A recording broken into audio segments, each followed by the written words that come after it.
അവിഹിതങ്ങൾ ഉത്സിതങ്ങൾ പക്ഷേ ഇവിടെ രേവതി മാം ആയതുകൊണ്ട് she was so respectful. Seriously telling you, she was so respectful. ഇപ്പൊ എന്റെ മലയാളം അറിയാൻ ലൈക് അന്നത്തെ അറിവില്ലായ്മ കൊണ്ട് there were words that I would use. എന്നിട്ട് പോലും she would not blame me for that. പക്ഷെ എനിക്ക് എല്ലാ ആഴ്ചയിലും സെക്സി എന്നുള്ള ടാഗ് കിട്ടുമായിരുന്നു. അവിടെ ഒരു സംഭവം ഉണ്ടായിരുന്നു, every week you get a title from people. ഞാൻ അതുകൊണ്ട് മാത്രം ചോദിച്ചുകൊണ്ടിരിക്കുന്നു. അപ്പൊ രേവതി മാം വന്നിട്ട് എന്ത് പറഞ്ഞ സെക്സി ഐ നോ ഇറ്റ്, അതാണ് എന്റെ തലയിൽ ഓടിക്കൊണ്ടിരിക്കുന്നത്. കണ്ടന്റ് കൊടുക്കുന്നുണ്ടല്ലോ, അതുകൊണ്ട് നമ്മൾ കണ്ടന്റ് ആണ്, അതുകൊണ്ടാണ് ഇത് തന്നെ പറഞ്ഞോണ്ടിരിക്കുന്നത്. അപ്പൊ നമ്മൾ ഈ പാറ്റേൺ മാത്രമേ ഉള്ളൂ ഡ്രസ്. അതെ അതെ അതെ സെയിം. അപ്പൊ ഇത് തന്നെ കണ്ടിന്യൂ ചെയ്യാം, ഇത് പറഞ്ഞോണ്ടിരിക്കുന്നുണ്ട്. അപ്പൊ ആളുകൾ അതിനെങ്ങനെ എടുക്കുന്നുണ്ട്, അപ്പൊ ഇത് തന്നെ തുടരാം.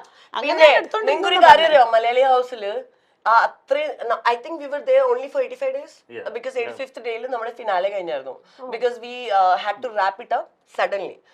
85th week വരെ 85th day വരെ എത്ര ആഴ്ചകൾ വോട്ടിംഗ് ഉണ്ടോ ആ എല്ലാ വോട്ടിങ്ങിലും ഞാൻ പോയിട്ടുണ്ട്.